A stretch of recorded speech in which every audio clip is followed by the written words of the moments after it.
Hello दोस्तों, स्वागत है आप सबका एक बार फिर से हमारे चैनल मैगज़ोन पर।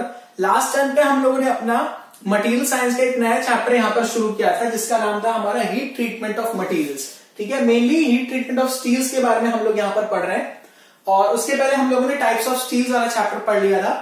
आज ये हमारा सेकेंड मॉड्यूल है। यहाँ पर हम लोग कुछ और इंपॉर्टेंट हीट ट्रीटमेंट प्रोसेसेस के बारे में डिस्कशन करने वाले हैं और मोस्ट प्रोबेबली इस मॉड्यूल में नेक्स्ट मॉड्यूल में हमारे ये चैप्टर भी फिनिश हो जाएगा। तो लेसन स्टार्ट करने से पहले, क्योंकि लाइव चल रहा है तो आप लोग नोटबुक्स अपने जल्दी से ले आइए। मैं आप लोग को टाइम दे रहा हूं और साथ ही में अपने नोट्स प्रिपेयर करते रहिए।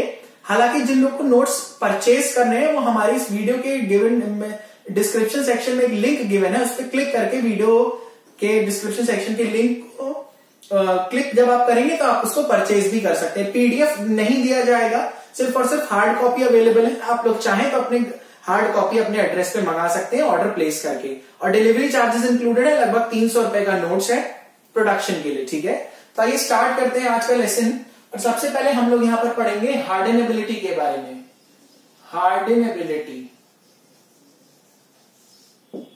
ठीक है, we will now start with the topic of hardenability और ये मॉड्यूल लगभग 1 घंटे का होगा। ठीक है, this module will be of 1 our and I hope that आप लोग नोट्स अपने प्रिपेयर कर रहे होंगे। ठीक है, यहां पर पहला पॉइंट लिखेंगे, the depth of hardness achieved by quenching. लिखिए a point, the depth of hardness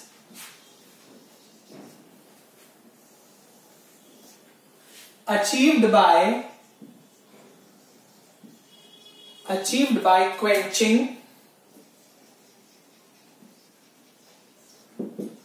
is called as hardenability.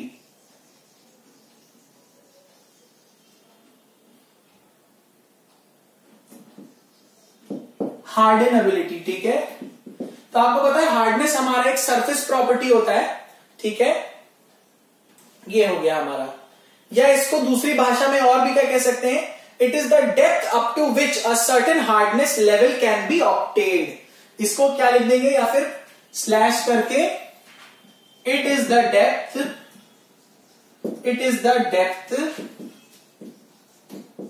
Up to which the hardness can be obtained. ठीक है, बाय क्वेंचिंग। ठीक है, hardness can be obtained by quenching, this is called as hardenability. इसको हम लोग बोल देते हैं हार्डनेबिलिटी। नेक्स्ट इंपॉर्टेंट पॉइंट देखेंगे, फॉर थिकर सेक्शंस। जो सेक्शंस हमारे क्या होते हैं, थिकर होते हैं। फॉर थिकर सेक्शंस अगर हम उसकी हार्डनिंग करेंगे, ठीक है, for thicker sections if hardening is done then interior part will experience, जो इसका इंटीरियर पार्ट होगा, it will experience lower cooling rate. It will experience lower cooling rate. ठीक है, तो इंटीरियर में होगा तो वहां पर कूलिंग रेट लो हो जाएगा क्योंकि हीट ट्रांसफर इतना इफेक्टिव नहीं हो पाएगा वहां से। It will experience lower cooling rate due to slow heat transfer. Due to slow heat transfer. Due to slow heat transfer.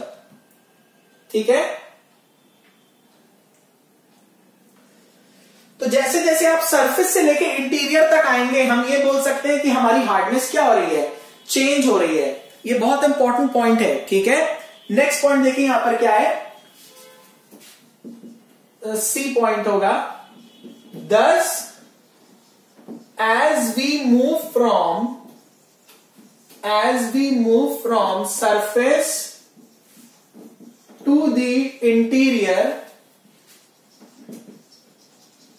Thus, as we move from the surface to the interior, the hardness of the material will gradually change. the hardness of material will gradually change। Gradually क्या करती रहेगी? Change करती रहेगी। ठीक है, जैसे जैसे surface से डेप्थ इंक्रीज करती जाएगी इसकी हार्डनेस क्या होती जाएगी? चेंज कर जाएगी। और ये जो वेरिएशन होगा हमारे थिकर सेक्शंस के केस में ज्यादा देखा जाएगा as compare to thinner sections. लिख लीजिए, this variation is large in case of thicker sections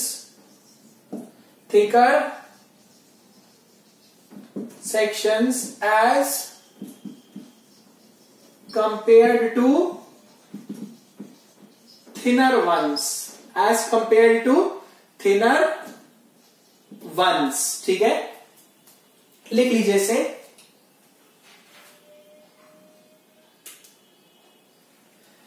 फिर इसमें एक बहुत इंपॉर्टेंट पॉइंट लिख लेंगे, लास्ट पॉइंट यहां पे, highly हार्डनेबल steel,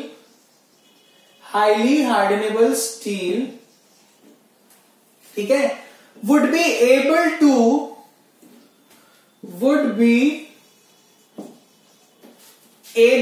get hardened,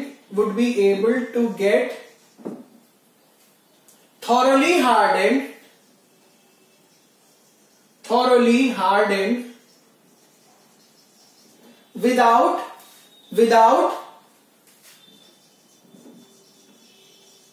severe quenching process,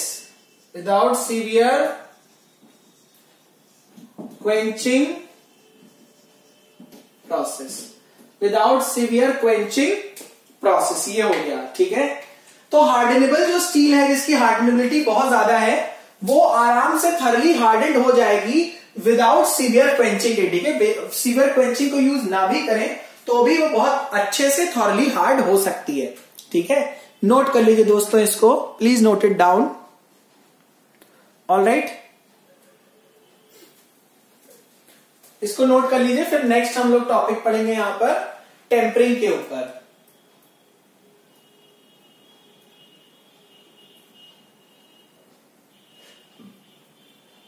ठीक है,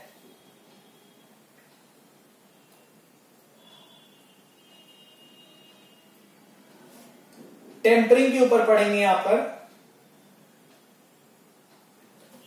लिख लीजिए इसे जल्दी से, टाइम दे रहा हूं मैं आप लोगों को।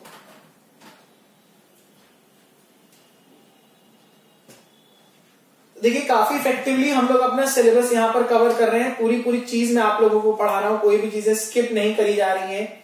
उसके बावजूद भी आप लोग रिस्पॉन्ड अच्छा नहीं दे रहे हैं। ठीक है, बहुत दुख की बात है, it really hurts me a lot कि इतनी एफर्ट्स करने के बाद भी आप लोगों के साथ में कोई अच्छा रिस्पॉन्स नहीं मिल पा रहा। बट स्टिल हमें तो मेहनत करनी ही है आप लोगों के साथ। लिख लीजिए,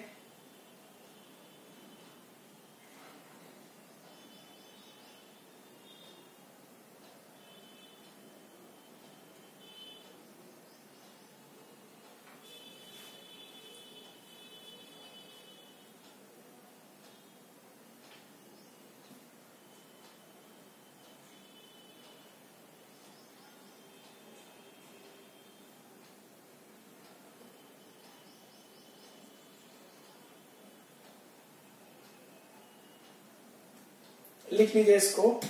नेक्स्ट हम लोग यहां पर स्टार्ट करेंगे टेम्परिंग। ठीक है, यहां पर स्टार्ट करेंगे टेम्परिंग।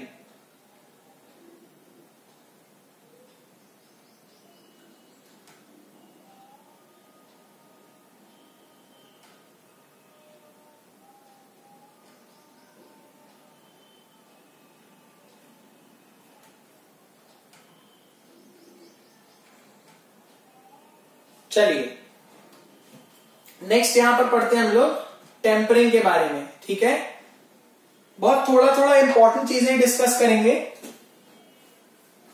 तो टेम्परिंग क्या है? टेम्परिंग हमारी वो प्रोसेस है जिससे हम लोग अपनी मार्टिनसाइटिक हील को स्टील को क्या करते हैं, हीट करते हैं, ठीक है, below the eutectoid transformation temperature.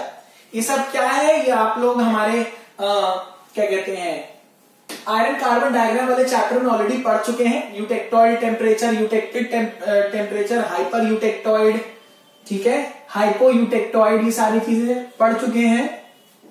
तो टेम्परिंग में देखिए क्या लिखेंगे, टेम्परिंग में लिख लीजिए, ठीक है, लिखेंगे इसमें it is the process of heating, tempering लिखे,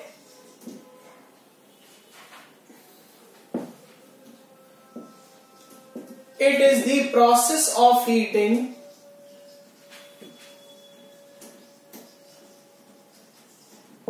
the martensitic steel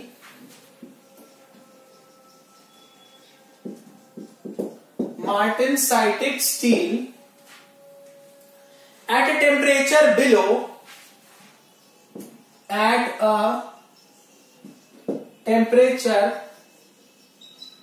below the eutectoid transformation temperature,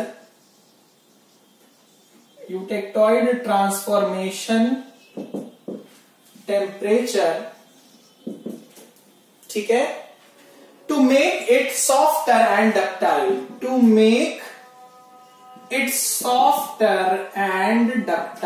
ठीक है, सॉफ्ट बना देगा और डक्टाइल बना देगा, to make it softer and ductile, ये हो गया, ठीक है।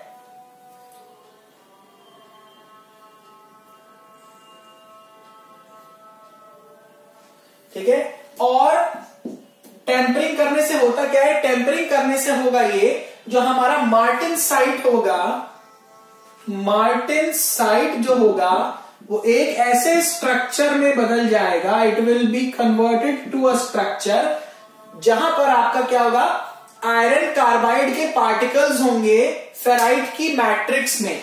इसमें क्या होगा, आयरन कार्बाइड पार्टिकल्स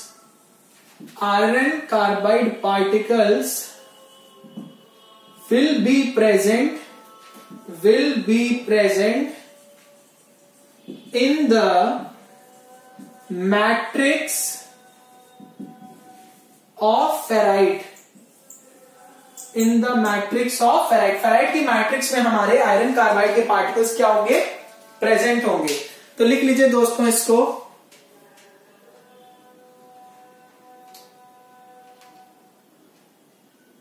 ठीक है, इसको लिख लीजिए दोस्तों, please write it down. It is the process of heating,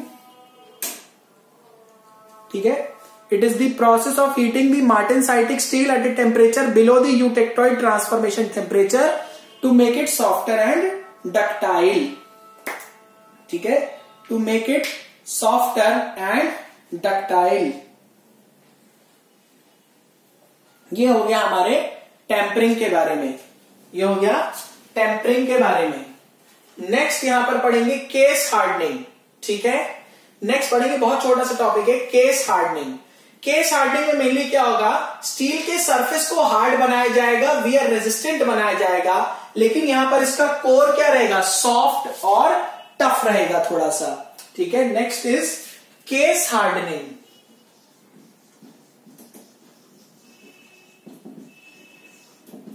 case hardening में लिख लीजिए, the surface of steel will be made hard and the core still remains soft and tough भी हो सकता है थोड़ा बहुत और सॉफ्ट भी हो सकता है, इट में रिमेन सॉफ्ट और टफ बोथ, ठीक है। सरफेस में भी यहां पर क्या हो जाएगा, surface will be hard and it will also become wear resistant, surface also becomes wear. दोस्तों अगर आप इस नोट्स को ऑर्डर करोगे तो लगभग विद इन अ वीक के आपके पास आ जाएगा। ठीक है, हार्ड कॉपी फॉर्मेट में। पीडीएफ हम लोग किसी को नहीं देते हैं, we do not provide PDF at all. या तो आप खुद से लिखो और अगर आप नहीं लिख सकते then purchase it from our channel. चलो 300 रुपीज का नोट्स है जिसमें डिलीवरी चार्जेस इंक्लूड है।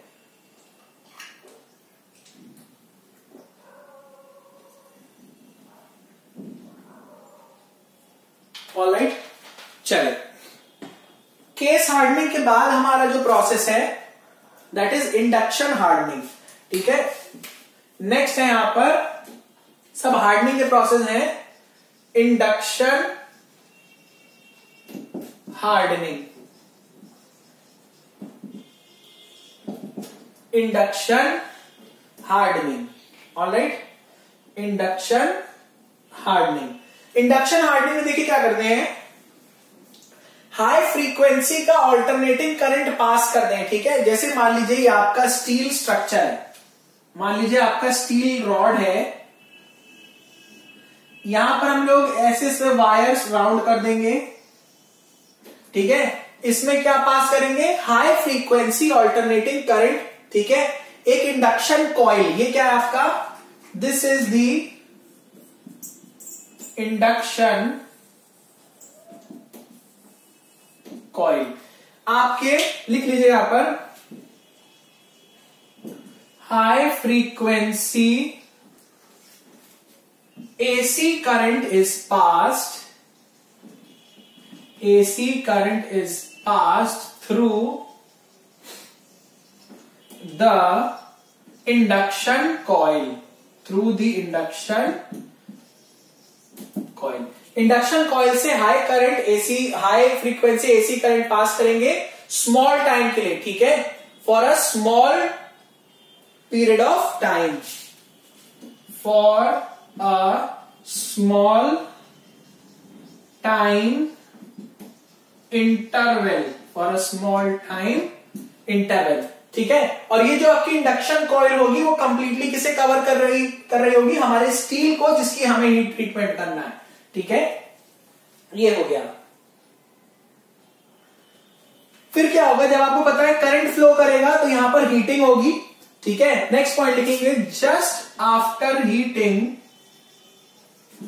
just after heating the quenching is done। इसको क्या कर देंगे, quenching कर देंगे, is done using water jets, using water jets। Water jets की मदद से अपने इसको क्वेंचिंग कर लेंगे। ठीक है, वाटर जेट्स की मदद से तुरंत इसको क्या कर देंगे, ठंडा कर देंगे। ठीक है, ये हो गया। और इससे होगा क्या, इससे होगा क्या, क्योंकि आप वाटर तो इसके सरफेस पे डालोगे ना, बाहर से वाटर इस पे स्प्रे करोगे पिचकारी की तरह, तो ये मैं मिटा दे रहा हूं पॉइंट, लिखते भी जाइएगा दोस्तों अपने साथ साथ।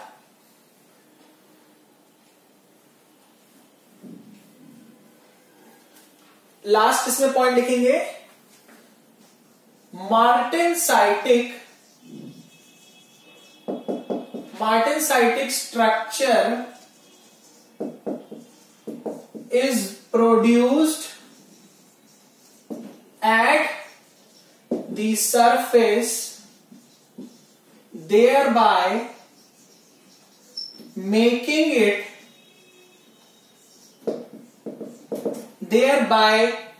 it hard and wear resistant, making it hard and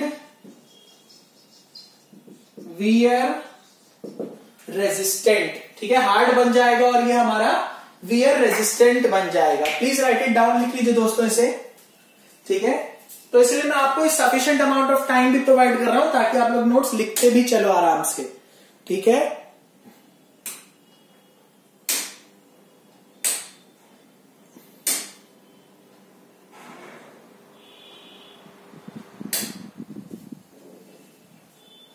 alright, लिख लीजिए दोस्तों।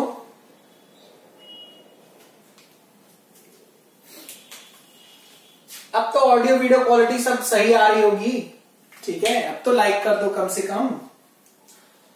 इतनी मेहनत आप लोगों के लिए कोई कर रहा है, आप लोगों को सिर्फ एक लाइक बटन दबाना और कुछ नहीं करना, वो भी नहीं करते हैं। पता नहीं उंगलियों में क्या दर्द हो जाता है आप लोगों की। चलिए, बहरहाल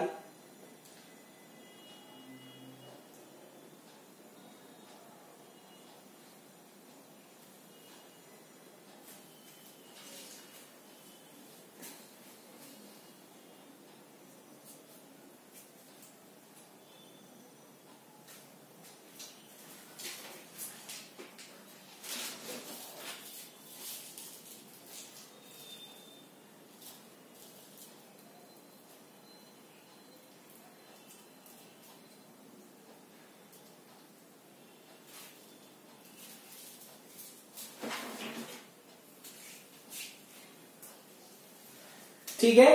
नेक्स्ट यहां पर देखेंगे फ्लेम हार्डनिंग।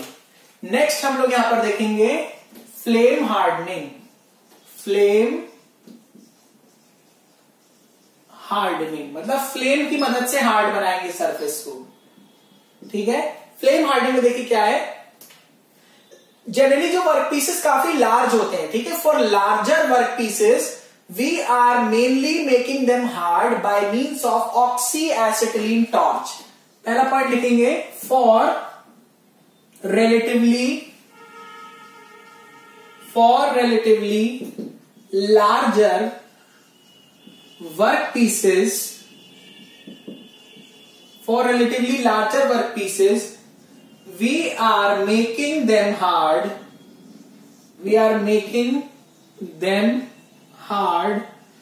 using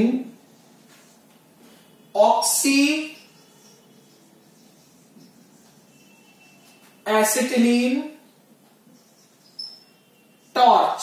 ठीक है, ऑक्सी एसिटिलीन टॉर्च का इस्तेमाल करके हम लोग उनके क्या बना देंगे, उसको हार्ड बनाएंगे।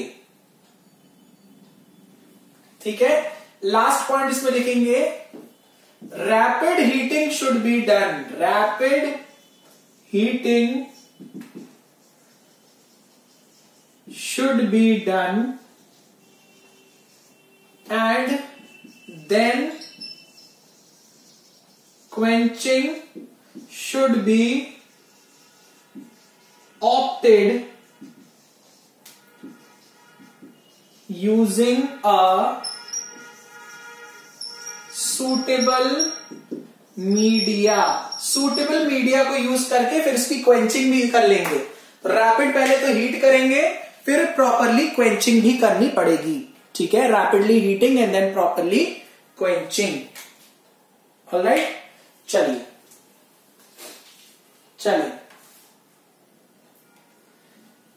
नेक्स्ट यहां पर हम लोगों को पढ़ना है, नोट कर लीजिए इसे। नेक्स्ट हम लोगों को पढ़ना है लेजर हार्डनिंग। नेक्स्ट हम लोगों को पढ़ना है laser hardening. Shell I rub this? लिख लीजिए। चलिए, लेजर हार्डनिंग नेक्स्ट हम लोगों को यहां पर पढ़ना है।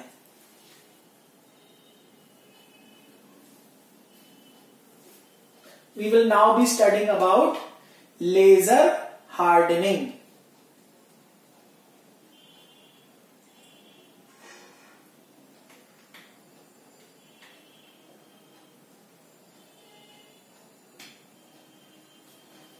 तू मेरी पल भर की थकन मिटाना, शोला शोला तू,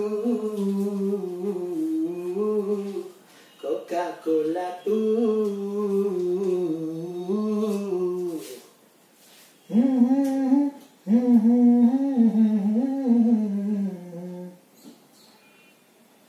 ठीक है, चलें।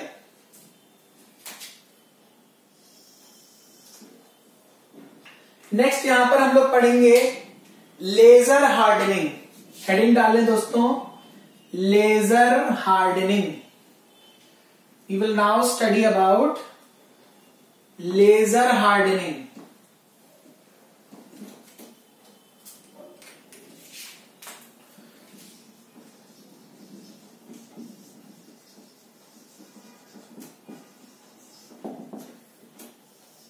सबसे पहले लेजर का फुल फॉर्म लिख लीजिए। लेजर का फुल फॉर्म है light amplification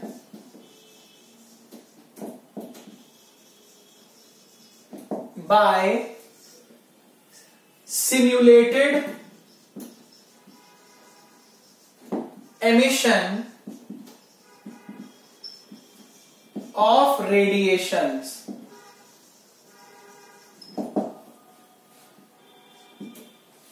Light amplification by stimulated emission of radiations. होता क्या है? This is highly energetic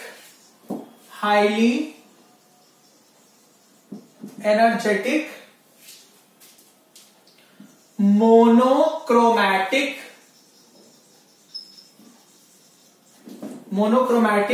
beam of light. Highly energetic monochromatic beam of light होती है, बहुत ज्यादा एनर्जी होती है, it is a very high energy. ठीक है, highly energetic monochromatic beam of light. ठीक है, highly energetic monochromatic beam of light कैसे प्रोड्यूस कर सकते हैं? बहुत सारे. यहां पर मेनली क्या होता है? पॉपुलेशन इन्वर्जन होता है. पॉपुलेशन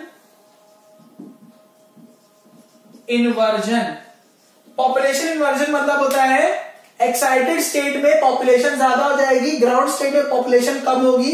तो एक्साइटेड से ग्राउंड स्टेट में जाएंगे तो क्या निकलेगा? रेडिएशंस निकलेंगे. ठीक है, फिर उसको क्या करते हैं? हॉलो कैविटी में टू एंड फ्रो रिफ्लेक्ट करा देंगे. टू एंड फ्रो रिफ्लेक्ट कराएंगे, एम्पलीफाई कराएंगे और फाइनली उसको बाहर निकाल लेंगे. ठीक है, पॉपुलेशन इन्वर्जन. फिर क्या हो गया हमारा? और यहां पर क्या लिखेंगे? एक तो पॉपुलेशन इन्वर्जन होता है, CO2 लेजर हो सकती है. फिर क्या हो सकती है? ND YAG लेजर हो सकता है. ठीक है, रूबी लेजर हो सकता है. बहुत सारे तरीके हैं. CO2 laser, ND YAG laser, ruby YAG मतलब रूबी लेजर, ये सारे सोर्सेज हैं हमारे लेजर के. ठीक है, ये तो एक बहुत छोटा सा इंट्रो टाइप का हो गया लेजर का. ठीक है, फिर अब इसमें लिखेंगे होता क्या है actually, what exactly is happening here. लिख लीजिए.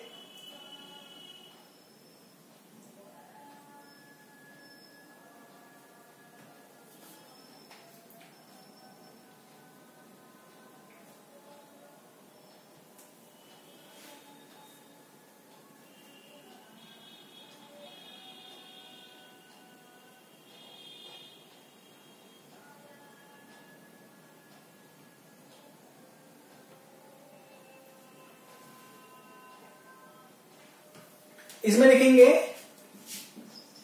a lens is used to produce the spot.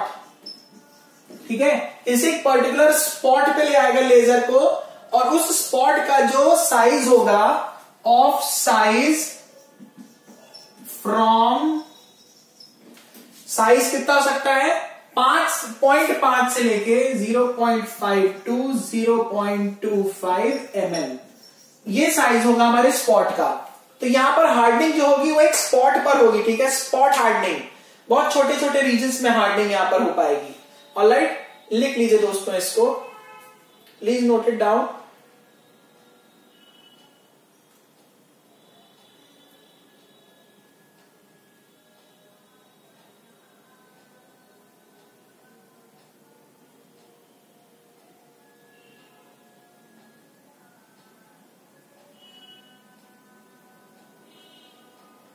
ठीक है, नेक्स्ट हम लोग पढ़ेंगे एज हार्डनिंग. ठीक है, नेक्स्ट हम लोगों को पढ़ना है एज हार्डनिंग. तो लिख लीजिए पहले आप लोग इसे, लेजर हार्डनिंग को लिख लीजिए. I am giving you sufficient amount of time. Next हम लोग को पढ़ना है age hardening. Next we will be starting with the as hardening. ठीक है, next starting with the as hardening.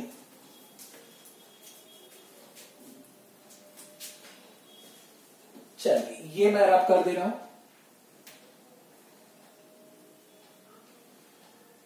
Live class का मतलब ही नहीं होगा अगर आप नोट्स ना लिखें तो। भाई साथ साथ पढ़ते भी चलिए, नोट्स भी लिखते चलिए, ठीक है ना।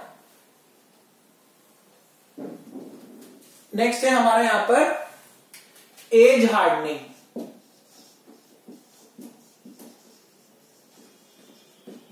एज का मतलब है due to the course of time, जैसे जैसे टाइम बीतता जाएगा उसकी वजह से जो हार्डनिंग इंड्यूस होगी, that will be called as the as hardening, ठीक है। उसको हम बोल देंगे एज हार्डनिंग। पहले आप लोग लिख लीजिए लेजर हार्डनिंग के बारे में।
ठीक है, सबसे पहला पॉइंट यहां पर लिखेंगे, सबसे पहला पॉइंट लिखेंगे hardening over a period of time. Hardening over a period of time, ठीक है। Hardening over a period of time, time के साथ जो हमारी हार्डनिंग होगी उसे कहेंगे एज हार्डनिंग। फिर लिखेंगे it is also called as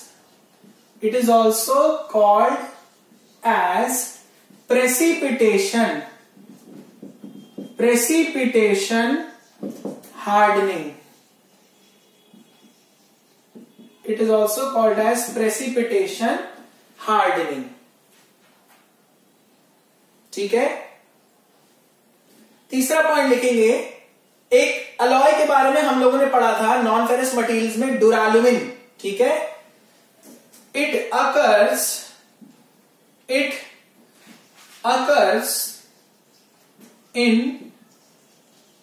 duraluminum. It occurs in case of duraluminum having 4% copper, ठीक है। हैविंग जिसमें 4% कॉपर होता है, ठीक है। ये कहां देखा जाता है? नॉर्मली ऐसा देखा जाता है हमारे ड्यूराल्यूमिनियम में। तो ये भी एक अच्छा एग्जांपल है कि where age hardening is observe, ठीक है। और ये जो हमारा ड्यूराल्यूमिनियम है, मैंने आपको बताया था, it is light material and hard. लिख लेंगे ड्यूराल्यूमिनियम is light, hard and strong.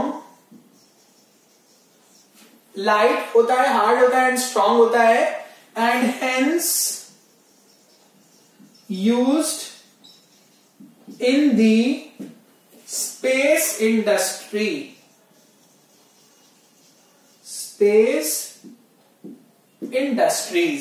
ठीक है, and used in the space industries, ठीक है। ये हो गया।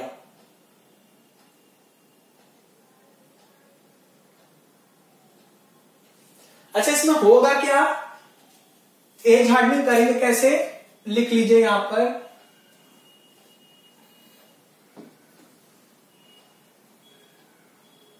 एज हार्डनिंग करेंगे कैसे? इसमें लिखेंगे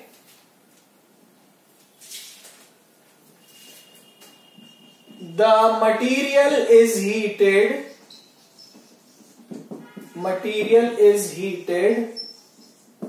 and then soaked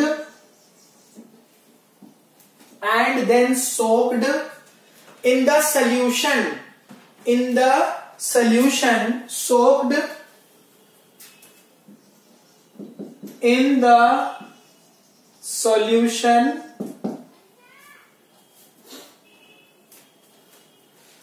and then cooled and left। फिर क्या करेंगे, ठंडा कर देंगे सोल्यूशन में और फिर उसको छोड़ देंगे और फिर टाइम के साथ तो क्या हो जाएगा, हमारा हार्ड हो जाएगा। And due to the course of time it will become hard. Alright, ये हो गया यहां पर हमारा एज हार्डनिंग के बारे में। Alright, this is about the as hardening, please note it down. Next पढ़ेंगे कार्बुराइजिंग। ठीक है, next we have to study about carburizing. पहले आप लोग ये चीज लिख लीजिए। Next we will study about carburizing. Next we will be studying about कार्ब्यूराइजिंग।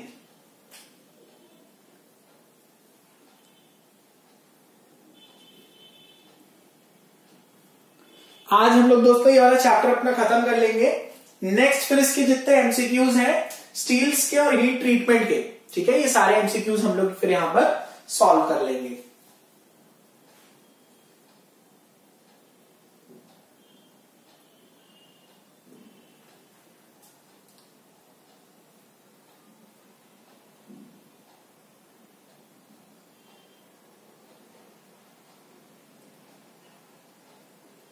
ठीक है,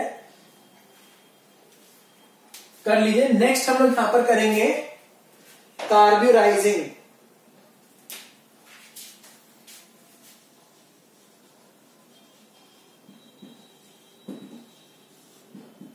नेक्स्ट हम लोगों को पढ़ना है यहां पर कार्ब्यूराइजिंग के बारे में। Next we will be studying about कार्ब्यूराइजिंग।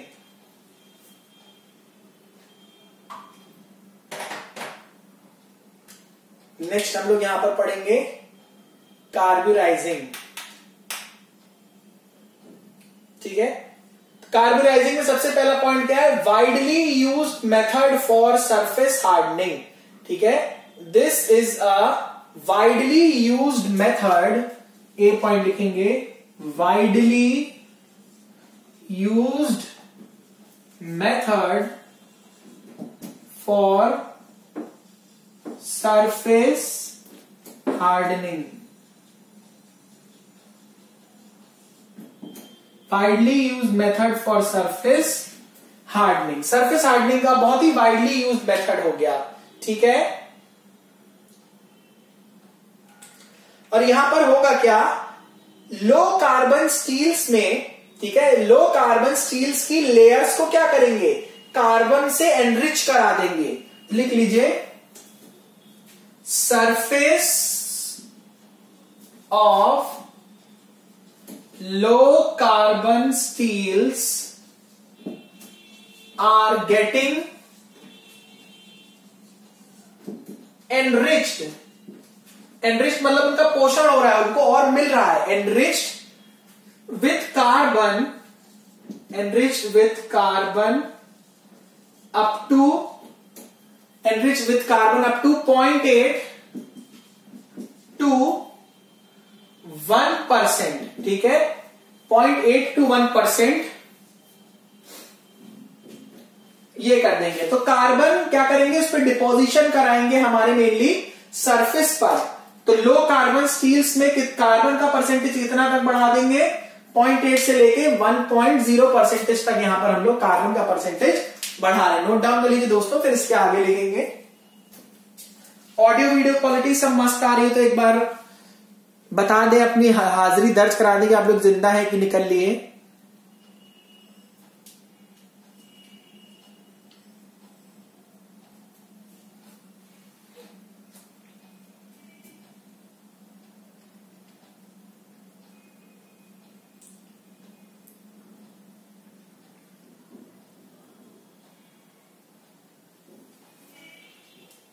ठीक है, नोट डाउन कर लें दोस्तों।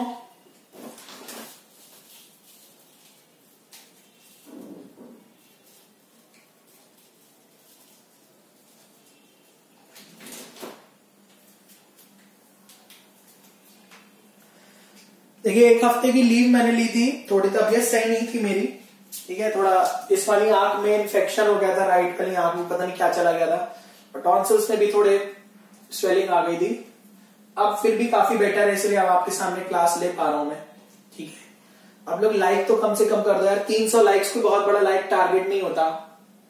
चले, ये हो गया, कर लीजिए, नोट डाउन कर लीजिए, प्लीज नोट इट डाउन।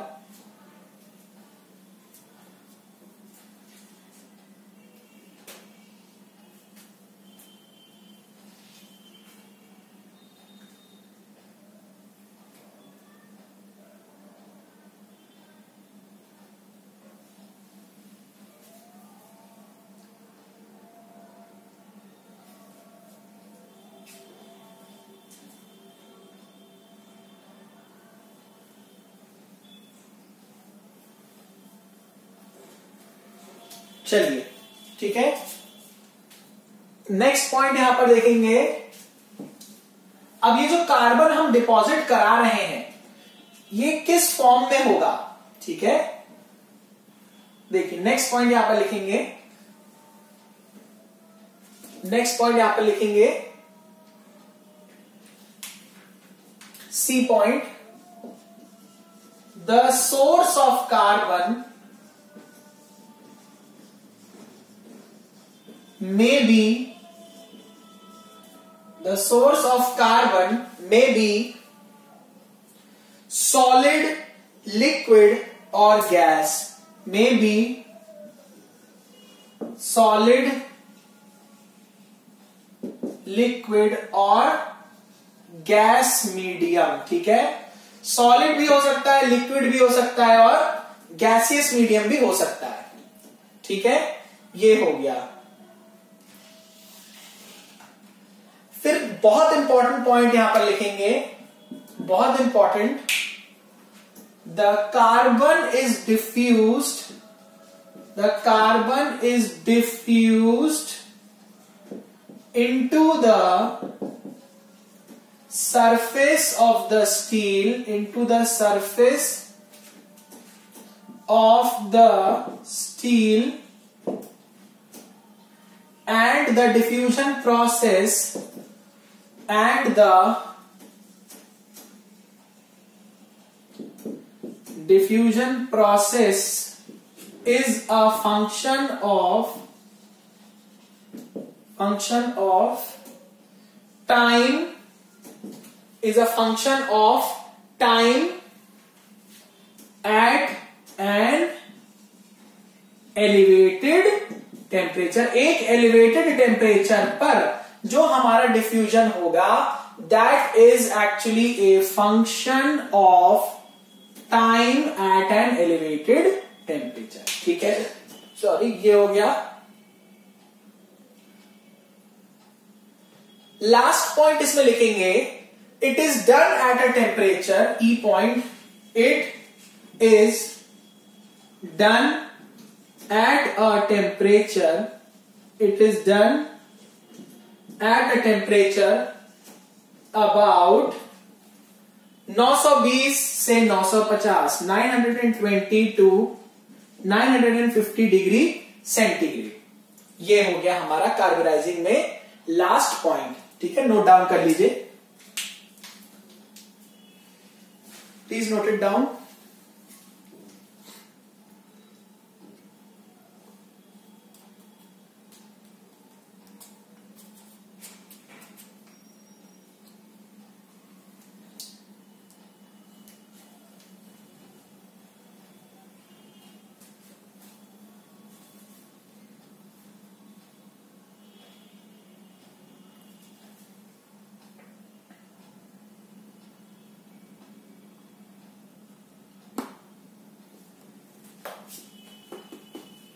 ठीक है, लिख लीजिए दोस्तों।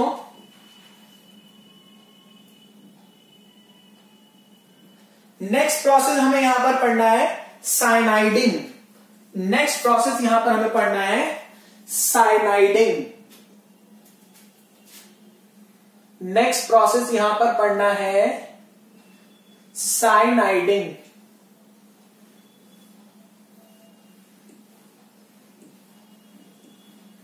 नेक्स्ट प्रोसेस हमें यहां पर पढ़ना है साइनाइडिंग। नेक्स्ट प्रोसेस दोस्तों देखिए, जो संडे पड़ेगा, ठीक है, संडे कब पड़ रहा है हमारा? मार्च में 7 तारीख के बाद। Let me check.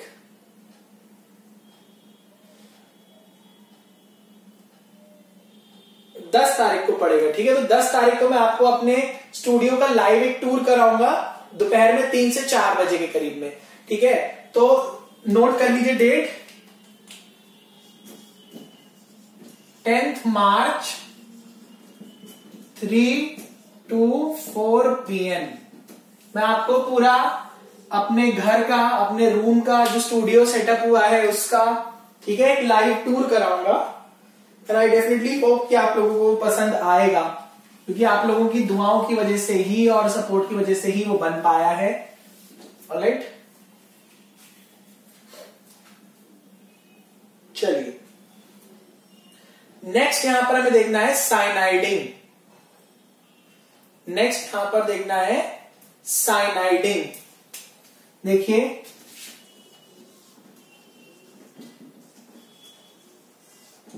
Cyaniding, next process that we have to see, और हीट ट्रीटमेंट प्रोसेस जो हमें पढ़नी है साइनाइडिंग। साइनाइडिंग में क्या करेंगे? सोडियम साइनाइड का लिक्विड बाथ लेंगे, ठीक है, और इसकी कंसेंट्रेशन को वेरी कराएंगे 30 से 97% के बीच में, ठीक है। पहला पॉइंट लिखेंगे, लिखिए, it is done in a liquid bath, it is done in a liquid bath, it is done in a liquid bath of sodium cyanide NaCN with varying concentration,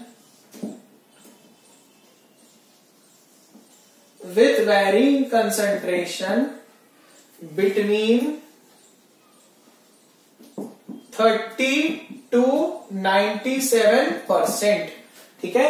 30 से लेके 97% के कंसेंट्रेशन के बीच में वैरी कराएंगे हम लोग अपने सोडियम साइनाइड को, ठीक है। We will be varying the sodium cyanide concentration. Alright, ये हो गया। नेक्स्ट इंपॉर्टेंट पॉइंट जो होगा, यहां जो टेम्परेचर हम लोग यूज करेंगे, temperature used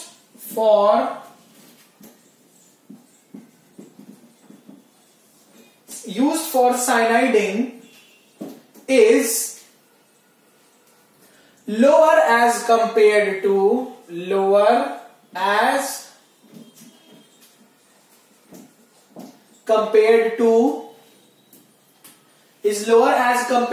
that of carburizing,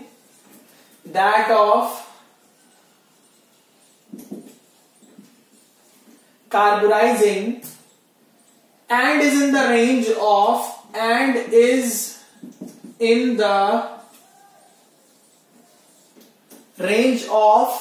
कितनी रेंज से कितनी रेंज में रहेगा?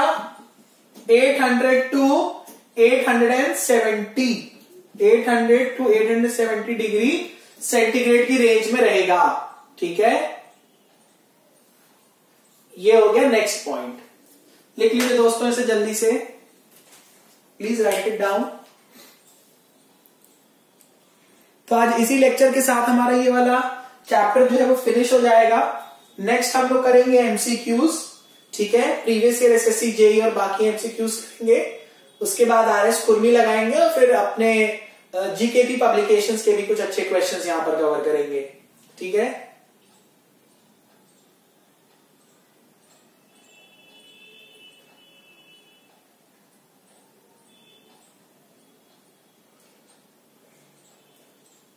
ऑलराइट, चलिए तो ये पॉइंट मैं मिटा दे रहा हूं।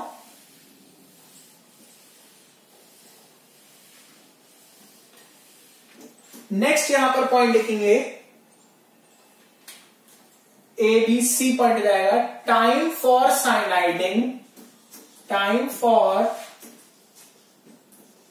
Cyaniding is between 1 to 3 hours, is between 1 to 3 hours and producing a depth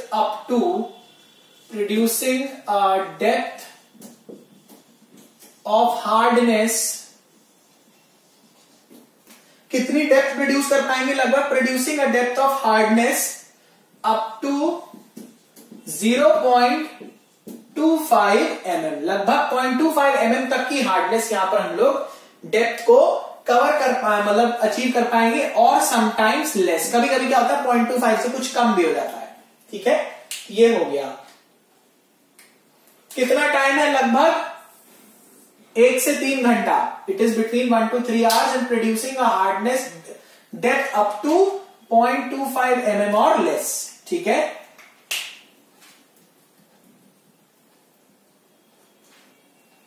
ठीक है,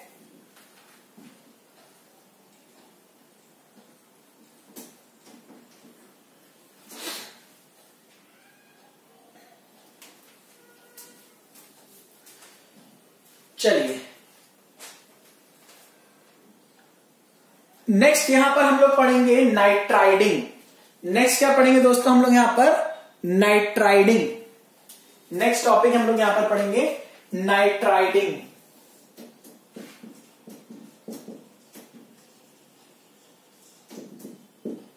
नेक्स्ट टॉपिक हम लोग यहां पर पढ़ेंगे नाइट्राइडिंग। ठीक है, तो यहां पर जो नाइट्राइडिंग में वर्ड आ रहा है नाइट्राइड, तो नाइट्राइड मतलब यहां पर नाइट्रोजन को यूज करेंगे। ठीक है, पहला पॉइंट लिखेंगे ammonia decomposes to form nitrogen which diffuses into the steel,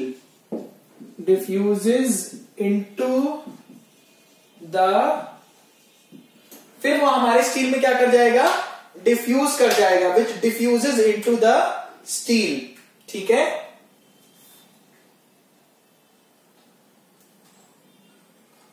next point लिखेंगे बी पॉइंट। नेक्स्ट पॉइंट क्या है? Temperature of nitriding is between 500 to 590 degree centigrade. Temperature limit क्या हो जाएगी? 500 से लेके 590 डिग्री सेंटीग्रेड के बीच में हो जाएगी हमारी टेम्परेचर लिमिट। ठीक है, temperature limit is between 500 to 590 degree centigrade. Alright, पहला पॉइंट यहां पर मिटा दे रहा हूं। सी पॉइंट लिखेंगे यहां पर। सी पॉइंट लिखेंगे to achieve a hardness depth of 0.02 mm, मतलब 0.02 mm तक की सरफेस हार्डनेस डेप्थ को अचीव करने के लिए time required is nearly about 2 hours, लगभग 2 घंटे हमें लगेंगे यहां पर 0.02 mm हार्डनेस थिकनेस मतलब डेप्थ को अचीव करने के लिए। ठीक है, ये हो गया।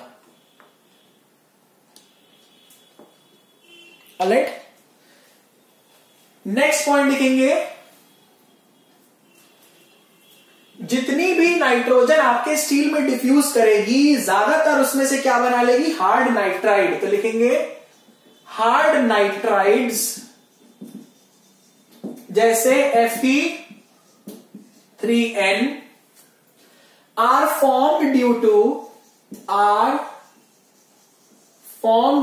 to the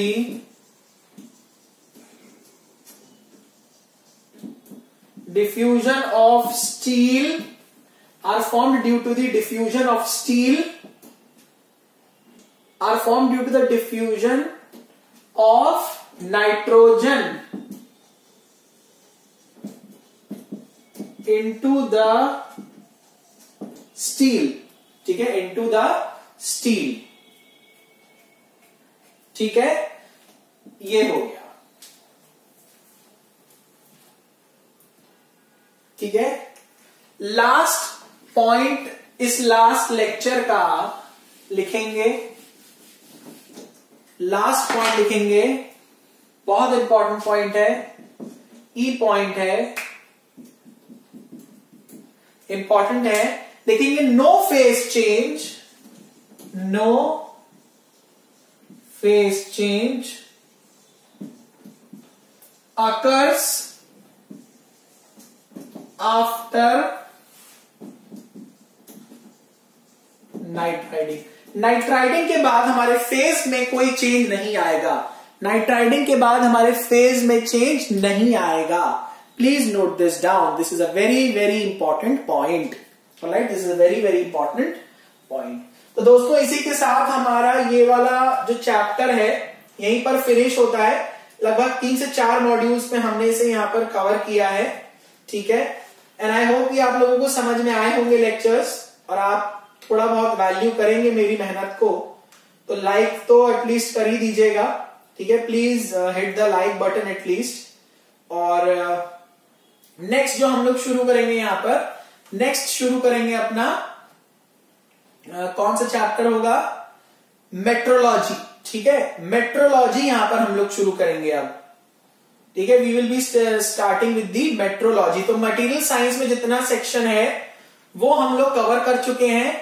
हम लोगों ने सबसे पहले पढ़ा था, सबसे पहले था हमारा मैकेनिकल प्रॉपर्टीज ऑफ मटेरियल्स, फिर सेकंड था हमारा steel and it's classification, third था हमारा heat treatment process, iron carbon diagram भी हम लोग उसी में पढ़ चुके हैं. ठीक है, तो इतना ही सिलेबस दिया हुआ है आपके कोर्स में, मटेरियल साइंस के सिलेबस में, जो कि आरआरबी जेईई के लिए डिफाइंड है. ठीक है, तो ये तो हम लोग ने मटेरियल साइंस कवर कर लिया. नेक्स्ट हम लोग मेट्रोलॉजी शुरू करेंगे. ठीक है, तो मेट्रोलॉजी शुरू करेंगे, उसमें हम लोग जो भी टॉपिक्स दिए हैं सारे टॉपिक्स हम लोग पढ़ने वाले हैं metrology. Alright, so thank you so much for watching. Maximum से मैक्सिमम शेयर करते रहिए, दूसरों के साथ शेयर करिए, दूसरों के फेसबुक प्रोफाइल्स पर, चैनल्स के जो भी हो गए दूसरे चैनल्स पे कमेंट करिए, बताइए लोगों की कि वो यहाँ पर आए और जुड़े हमारे साथ. जो दूसरे चैनल्स पर लोग अपना टाइम वेस्ट कर रहे हैं, जहां उन्हें बहुत अच्छा मटेरियल नहीं मिल पा रहा है, यहाँ पर हम लोग कोशिश करते हैं बहुत क्वालिटी मटेरियल आप लोगों को मिले और मैक्सिमम से मैक्सिमम लोगों का सिलेक्शन मैकेनिकल में अगर हो तो वो मैक्सोन की तरफ से हो. एक बहुत बड़ी बात होगी हमारे लिए. ठीक है, तो thank you so much for watching and do stay tuned. Next lesson हम लोग स्टार्ट करेंगे अपना मेट्रोलॉजी से. ठीक है, थैंक यू सो मच.